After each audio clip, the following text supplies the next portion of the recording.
Hello friends, good morning. How are all of you? Hope you all are doing great. So this is your Julie back again with a new topic. So today we are going to deal about hypertension. We will study about hypertension. So what is blood pressure? We all know that the normal blood pressure is 120 over 80 mm of Hg. So if it is above 140 by 90 mm of Hg and it remains consistent, that's the time we say that the person is having hypertension. So what is normal blood pressure? When the blood within the blood vessels exert pressure on its walls is called as blood pressure. That is called as normal blood pressure. We have types of blood pressure, that is systolic blood pressure and diastolic blood pressure. So let's learn one by one. What is systolic blood pressure? So after a ventricular systole, the blood pumped by the ventricles already reaches the aorta fully and the arteries completely. But when there is some blood which is left over, that blood gives a pressure to the arteries. So that is called as, we know that the stroke volume is 70 ml. The new blood which exerts the pressure is called as a systolic blood pressure. So what is diastolic blood pressure? After this, our heart relaxes. That is also called as a cardiac diastole. So once the heart is relaxed and the blood is distributed to different parts, the pressure gets reduced. That is called as a normal diastolic pressure. So we know the systolic blood pressure is 120 mm of Hg and the normal diastolic pressure is 80 mm of Hg. The difference between the systolic and the diastolic blood pressure is called as a pulse pressure. So that is 120 minus 80, that is 40 mm of Hg. That is called as our pulse pressure. So what is hypertension? When the blood pressure increases, that is above 120 mm of Hg or the diastolic above 80 mm of Hg, that is the time we call this person, he or she may have blood pressure. So usually what happens to the blood pressure? This blood pressure remains asymptomatic at many times, but this can lead to cardiac illnesses or many complicated illnesses. So what are those illnesses? We can have a coronary artery disease, renal disorders, stroke, renal failure. That is why we call this hypertension as a silent killer. So what are the types of hypertension?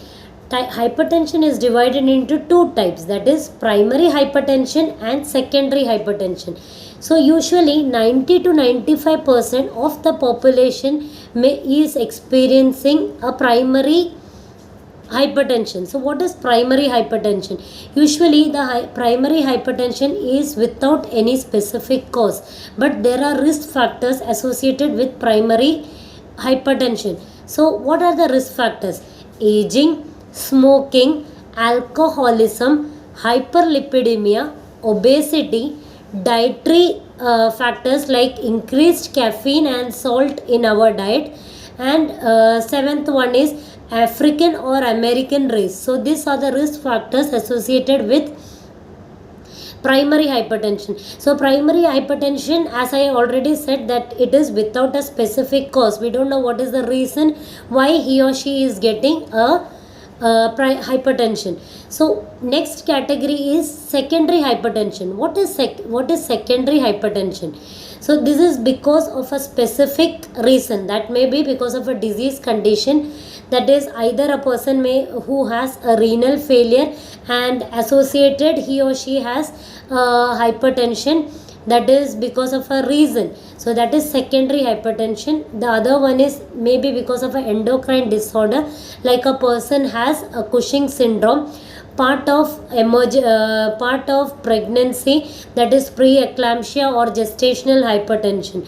So this is secondary hypertension. So what are the stages of hypertension? So let's see the stages. Hypertension is categorized into three stages. First is pre-hypertension, second is stage 1 hypertension, and third one is stage 2 hypertension. So what is this pre-hypertension? If the BP is above 120 but less than 140, systolic I am talking about, That's the time we call the person is having pre-hypertension. If the BP is above 120 but less than 140 is called as pre-hypertension. Now what is stage 1 hypertension? If your hypertension, that is the systolic blood pressure, is between the range of 140 to 160, that's the time we call as stage 1 hypertension. What is stage 2 hypertension? If the systolic blood pressure is above 160, that's the time we called as stage 2 hypertension. So there are times when the patient's blood pressure goes above 160, that is called as hypertensive crisis. This can be life threatening because it can cause organ damage. So now we will see the signs and symptoms of hypertension. Like I previously mentioned, mostly the hypertensional signs and symptoms remain asymptomatic. That's why most of us are unaware that we are having hypertension. But at times, because of the increased blood pressure, our body will show signs and symptoms. So what are the most common signs and symptoms associated with hypertension? First is headache. So headache, you can experience the headache in the occipital region, usually occurs in the morning. Next is dizziness and vertigo is also experienced. Third is visual disturbances. In elderly patients, most commonly there can be epistaxis, that is bleeding from the nose. So if you see an elderly with the bleeding from nose, you know that it can be because of hypertension. Then tinnitus, that is you can always hear a ringing sound in your ear. So these are the signs and symptoms of blood pressure. So how can you diagnose it? So using a machine called as sphygmomanometer, that is the BP apparatus, we check the blood pressure. As per the new studies, minimum 3 readings are, if you note that the 3 readings are high at a difference of 6 hours. So you need to check your blood pressure at an interval of 6 hours, and if it still remains high, that's the time you know that you have blood pressure, and you have to check it in subsequent 2 visits. So that's the time you know that you have blood pressure. Also, let me tell you that when you are in a hospital setting, you're anxious, you're nervous, and your nervousness can lead to a wrong reading. That is because of the anxiousness, your blood pressure can be raised. So we nowadays we have ambulatory BP monitoring, that is you have BP monitors, small machines in which you can check at your home, and you know the blood pressure. So if blood pressure is taken in a wrong method, there can be difference of 10 mm of Hg can be noted. So now let's see what are the management and interventions of hypertension.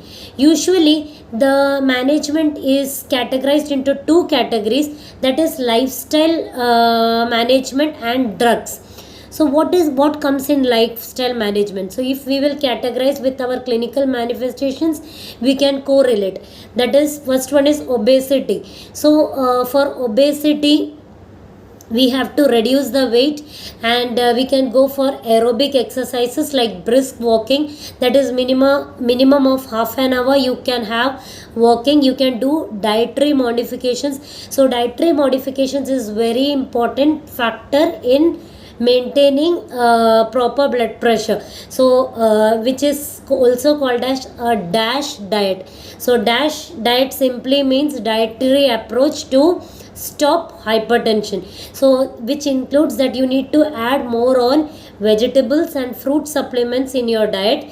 You have to go for a low fat diet and salt restricted diet, that is you should take less than 2 gram per day of salt in your diet. And also you can go for relaxation techniques like yoga and meditation. Now we also have a medical management, that is we go for drugs, that is antihypertensive medications. We have categories of antihypertensive medications or antihypertensive drugs, that is calcium channel blockers. Next is angiotensin 2 receptor blockers. So in calcium channel blockers, our example is nifedipine. Next is angiotensin 2 receptor blockers or ARBs. This is including examples like telmisartan or losartan. Next is ACE inhibitors, that is our angiotensin converting enzymes. So example is captopril. Now fourth category is beta blockers and alpha blockers. We will go for a detailed antihypertensive medication study later in another video. So because of shortage of time, I am just compromising with the highlighted medications. So along with the lifestyle changes, we need to use the drugs to prevent the complications, because only with the lifestyle changes we cannot control the high blood pressure. You have to take it adjuvant. Both of you have to take both hand in hand. So we should keep a target, that is our target is 140/90. If more, we need to manage it with medications and use a adjunct therapy method, that is use of both drugs and lifestyle. So this was all about our hypertension. Hope you all like the video, and for more videos keep watching and keep supporting. If you like my video, kindly share and subscribe, and don't forget to hit the bell icon, and keep watching friends. Thank you. See you later.